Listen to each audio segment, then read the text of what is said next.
संयुक्त राष्ट्र में शेखी बगाड़ने वाले इमरान खान को उन्हीं के पाले हुए आतंकी ने करारा जवाब दिया है।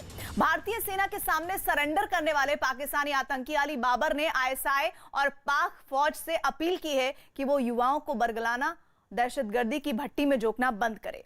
पाकिस्तान के आतंकी अली बाबर ने पूरी दुनिया के सामने यह भी बता दिया कि किस तरह युवाओं को इस्लाम और जिहाद के नाम पर बंदूक थमाई जाती है, किस तरह कश्मीर की गलत तस्वीर पेश कर उन्हें भड़काया जाता है। कैमरे पर बाबर ने ऐसे ऐसे राज खोले हैं जिससे इस्लामाबाद में हड़कंप मचा हुआ है।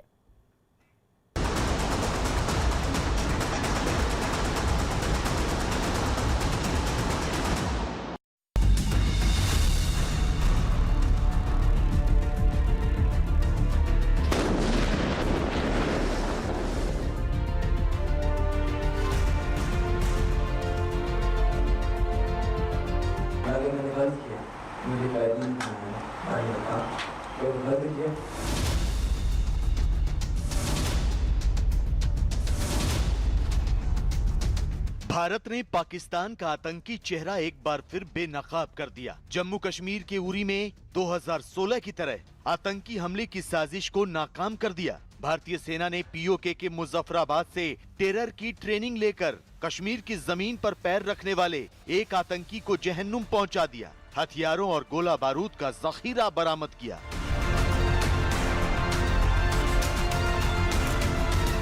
तो अली बाबर नाम के इस आतंकी को गिरफ्तार कर लिया। लेकिन सवाल ये कि 19 साल के इस आतंकी ने पूछताछ में किन बातों का खुलासा किया। जिंदा पकड़े गए लश्कर के आतंकी अली बाबर ने कौन से राज से पर्दा उठाया। दरअसल सेना के सवालों का जवाब देते हुए अली बाबर ने बताया कि पाकिस्तान की टेरर फैक्ट्री में किस तरह दहशतगर्द तैयार किए जाते हैं। उसने बताया कि किस तरह पाकिस्तान की सेना और खुफिया एजेंसी आईएसआई इस्लाम के नाम पर जिहादियों की फौज खड़ी करती है।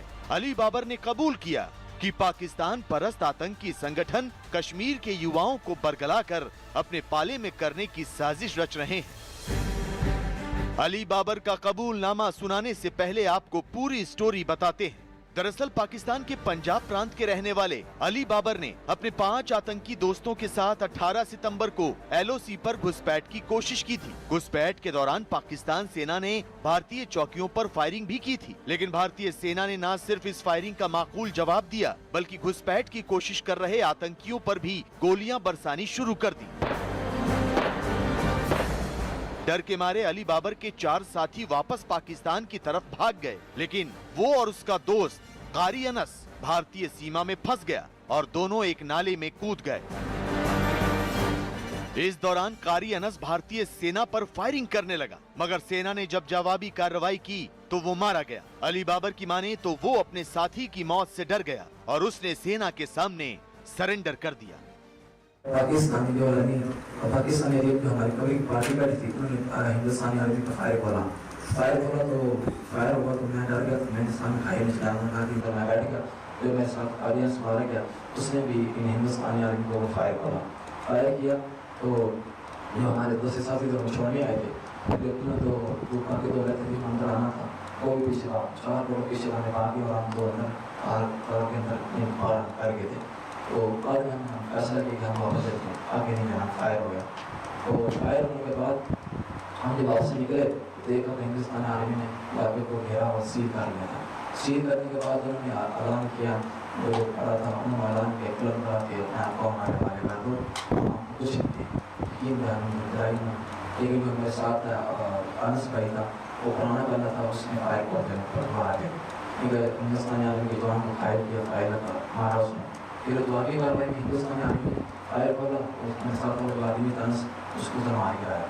और मैंने जब देखी उसकी डेड बॉडी तो मेरे से बर्दाश्त नहीं हुआ, मैंने सरेंडर करने का ऐलान कर दिया।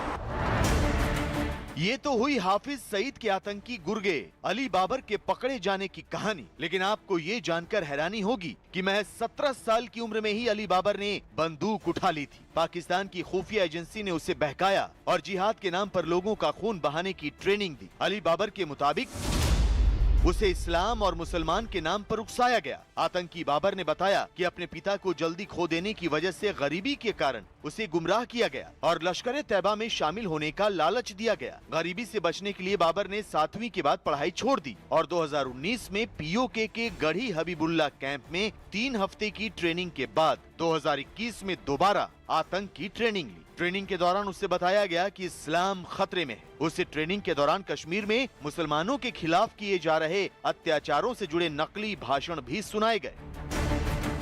आतंकी अली बाबर के मुताबिक उसे ये कहकर जिहाद के लिए तैयार किया गया था कि भारतीय सेना कश्मीरियों पर जुल्म करती है, उन्हें नमाज भी नहीं पढ़ने देती। लेकिन मीडिया के सामने अली बाबर ने बताया कि उरी में भारतीय सेना के कैंप में पिछले 2 दिनों से उसे लगातार 5 समय की नमाज की आवाज सुनाई दे रही है। गलती की मेहनत के एहसास मैंने बेवकूफ़ी की है।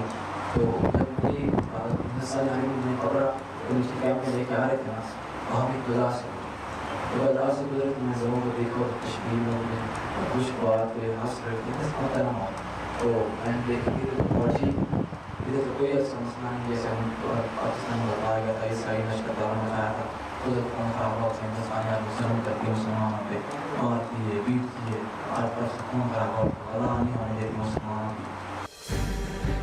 हाफिज के आतंकी संगठन लश्कर से जुड़े अली बाबर ने ये सनसनीखेज खुलासा भी किया कि ऑपरेशन ऑल आउट से बौखलाई पाकिस्तान की सेना, आईएसआई और तमाम आतंकी संगठन कश्मीर में जिहाद के नाम पर आतंक फैलाने की नई साजिश रच रहे हैं। यही नहीं, अली बाबर ने ये भी बताया किस तरह पाकिस्तान की सेना आतंकियों को ट्रेनिंग देती है और भारत के खिलाफ जिहाद के लिए तैयार करती है।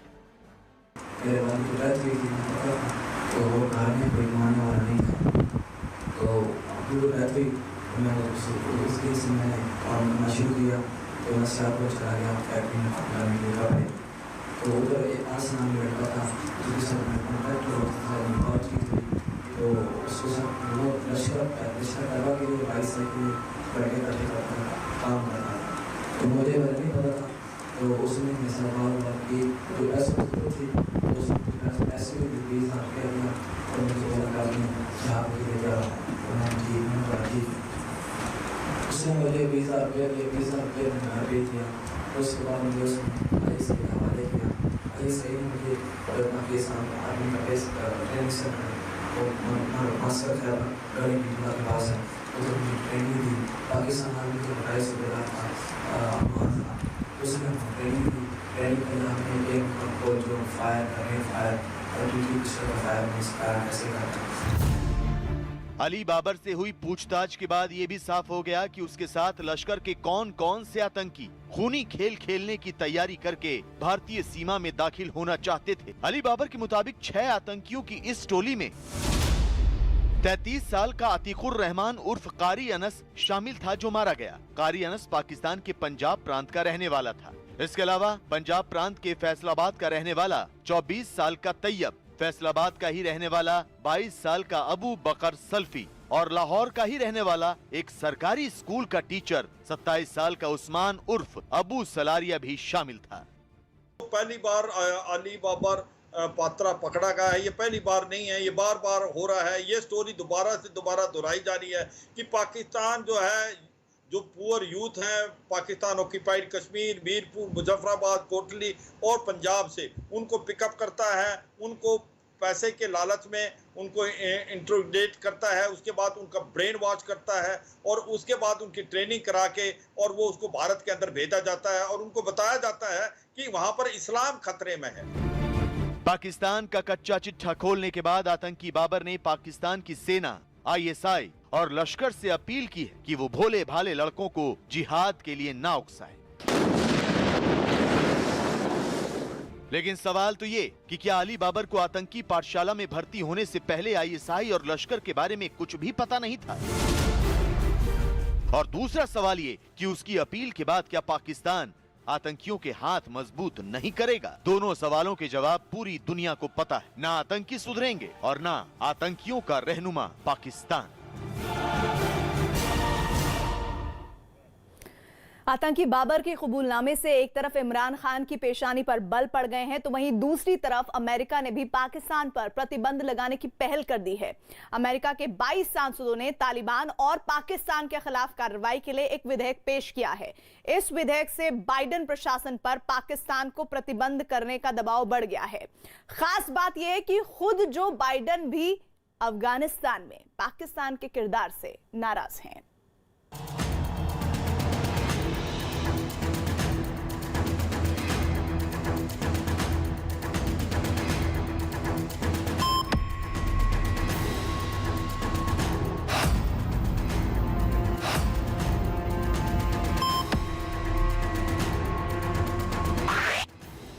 अफगानिस्तान में पाकिस्तान ने तालिबान के हाथ मजबूत किए। आतंक से लड़ाई के नाम पर अमेरिका को ठगने का काम किया। अमेरिका से पाकिस्तान आर्थिक और सैन्य मदद हासिल करता रहा और जब तक सुपर पावर को पाकिस्तान की साजिशों का पता चल पाता, बहुत देर हो चुकी थी। अमेरिकी सेना को अफगानिस्तान छोड़कर जाना पड़ा। लेकिन अब अमेरिका से तालिबान के साथ पाकिस्तान को भी सजा देने की आवाज उठ रही है। आम जनता के साथ अमेरिकी सांसद तालिबान और उसके दोस्तों को सबक सिखाने के लिए मुहिम चला रहे हैं। दरअसल अफगानिस्तान में अमेरिका के आतंकवाद निरोधी अभियान और उसकी जवाबदेही पर अमेरिकी संसद में रिपब्लिकन पार्टी के 22 सीनेटर्स ने एक विधेयक पेश किया है। इस विधेयक के जरिए बाइडेन प्रशासन से अफगानिस्तान से अमेरिकी फौज को तेजी से निकालने के फैसले पर जवाब मांगा जा रहा है।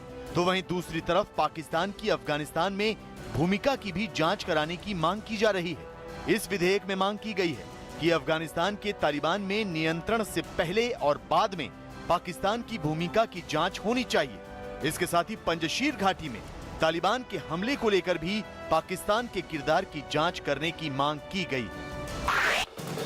गौर करने वाली बात यह है कि अमेरिकी संसद में रिपब्लिकन पार्टी के विधेयक में उस पहली रिपोर्ट को शामिल करने के लिए कहा गया है जो कि पाकिस्तान सरकार समेत दूसरे पक्षों के समर्थन का आकलन करे, जिसने 2001 से 2020 के बीच तालिबान को समर्थन दिया है। इस समर्थन में आर्थिक मदद, खुफिया मदद, रसद और चिकित्सा से जुड़ी मदद, प्रशिक्षण, उपकरण और सामरिक मदद जैसे पॉइंट्स को शामिल किया गया है। मतलब ये कि जो बाइडेन पर तालिबान के साथ पाकिस्तान के खिलाफ कार्रवाई करने का दबाव बनाया जा रहा है और बहुत मुमकिन है कि बाइडेन प्रशासन अफगानिस्तान में हुई अपनी छीछा लेदर को कम करने के लिए पाकिस्तान पर प्रतिबंधों का ऐलान कर दे।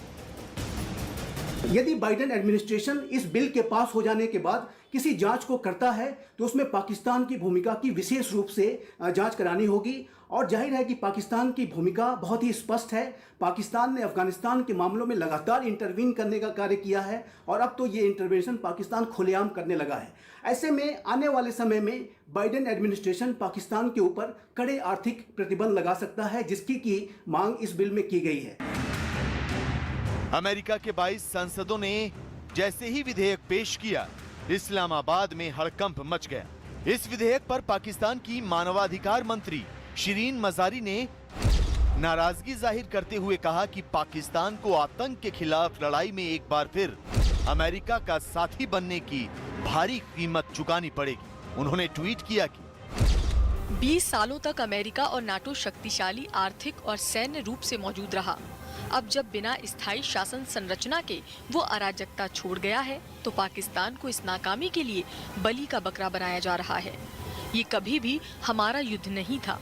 हमने 80,000 जानें गंवाई, एक बर्बाद अर्थव्यवस्था पाई।